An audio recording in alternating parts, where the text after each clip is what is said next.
What happens when we lead our project through fear? We lose a lot.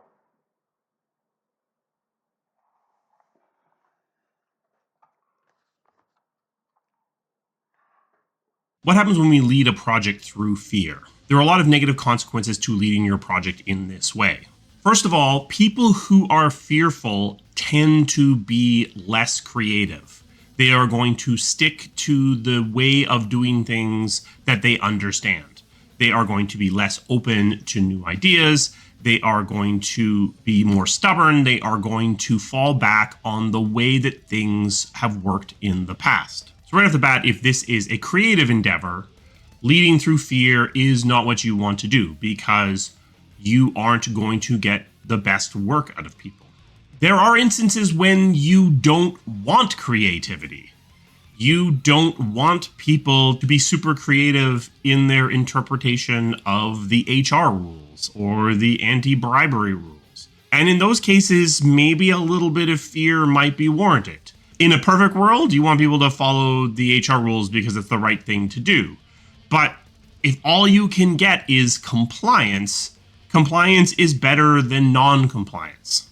In certain circumstances, maybe a little bit of fear gets you compliance. And if all you need is compliance, that might be acceptable. In certain industries, in certain parts of certain industries, you may not need anything more than compliance. It might not be a creative workplace. It might be a place where you just have to do the same tasks over and over again.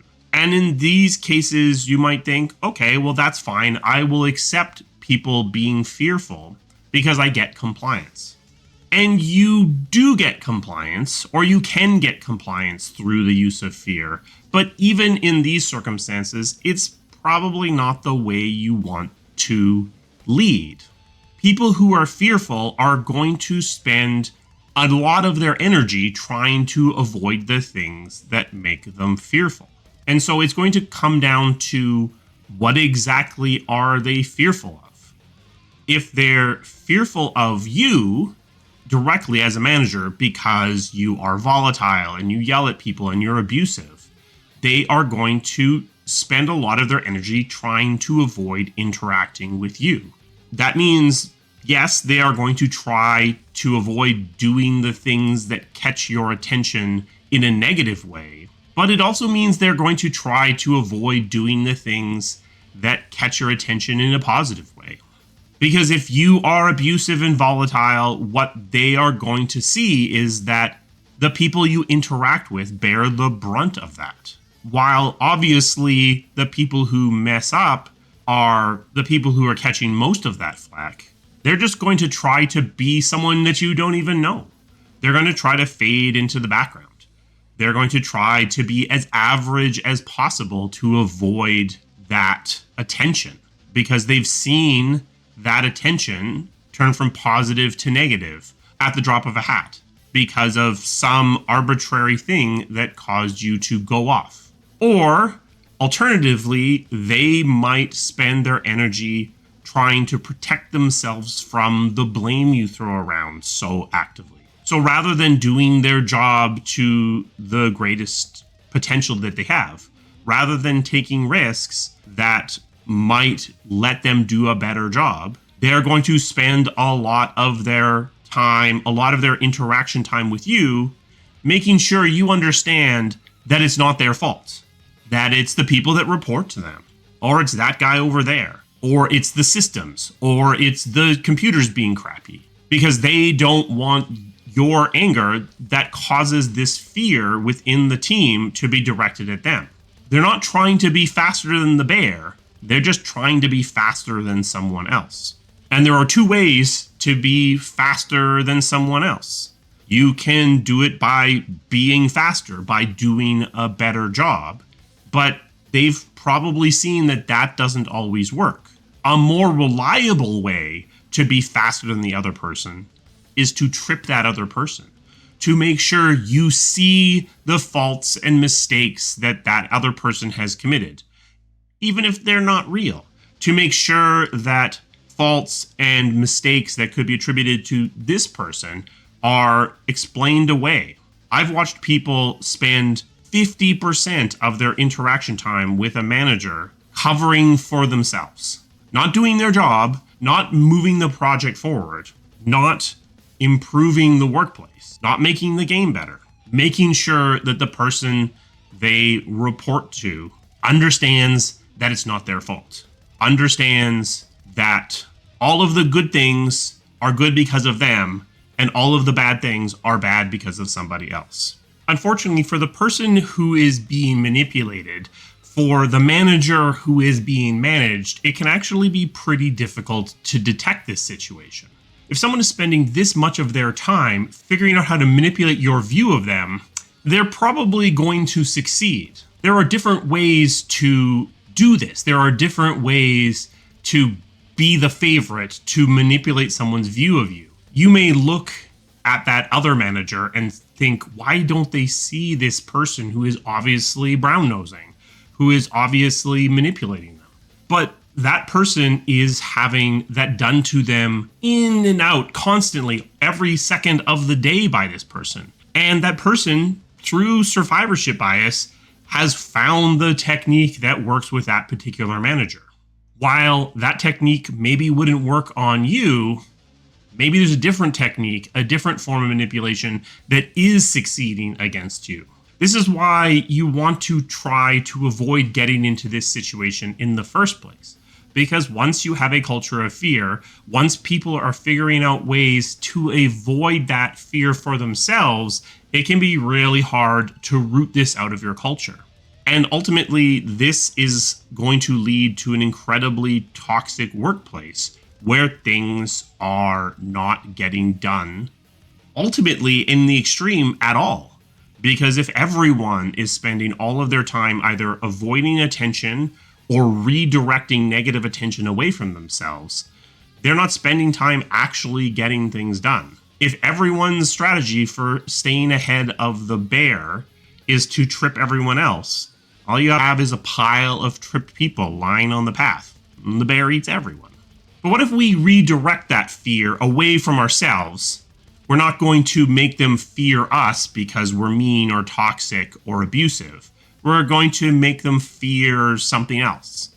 We need to do better because the boss is a bear, or we need to do better because the project is under threat. This is a bit better. At least they're not directly managing their interactions with us, but it has many of the same problems. People who are fearful are not going to be as creative. They're not going to come up with as good of solutions. Find other ways to work the problem. People who are fearful of a more senior person outside of the structure are going to exhibit those same damaging behaviors.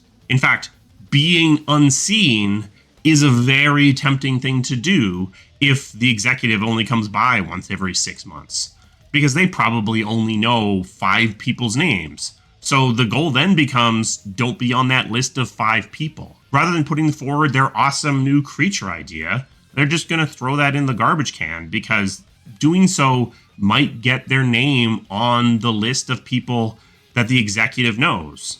And while this time that might be a positive interaction, next time when they're looking for someone to blame and they're mad about something to do with characters, and you're the only character artist whose name they know, guess what? The fear is going to be that that blame is going to come and rest on you. And people know this, at least subconsciously. So what they're going to do is they're going to try to avoid the source of their fear. They're afraid of the executive. They're going to try to avoid anything that results in them interacting with that executive. If they're worried that the project is going to get canceled unless X happens, then the only goal they're working towards is making sure X happens. If it needs to reach alpha on a certain date, it's going to reach alpha on that date, even though maybe it shouldn't have, even though maybe there are missing features or that feature should have been redesigned.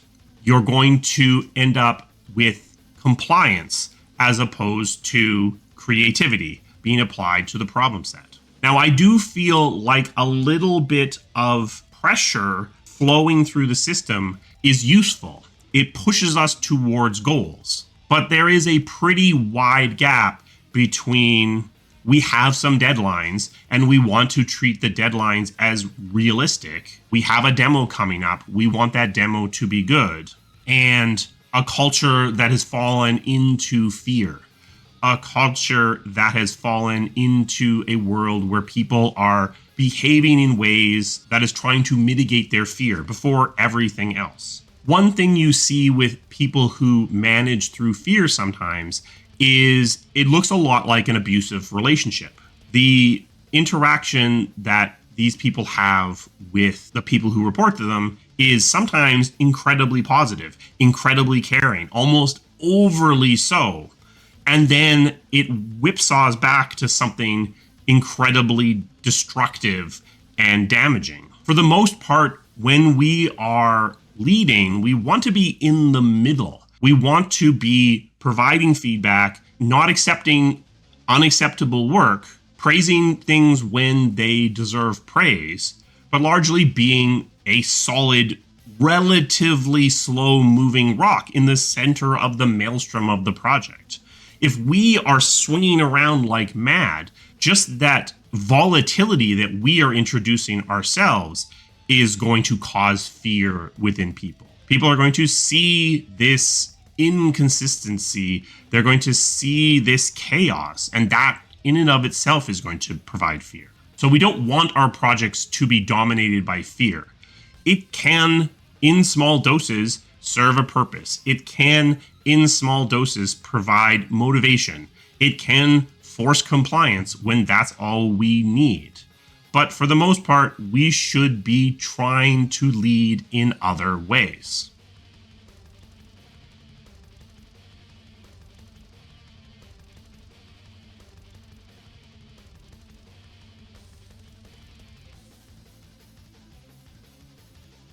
A special thanks to my members. They provide the resources that this channel needs to keep running.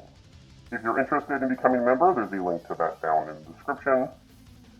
This mask smells really weird, like it's a strawberry shortcake doll from the 1980s, so hopefully it's not giving me some sort of weird disease. If you're interested in supporting the channel in a different way, there is merch that will be tagged in this video as well. It's spooky season, so I got myself a very smelly mask. Hopefully you found this interesting. If you did, consider giving this video a thumbs up or sharing it with someone else. I will see you again soon. Thank you.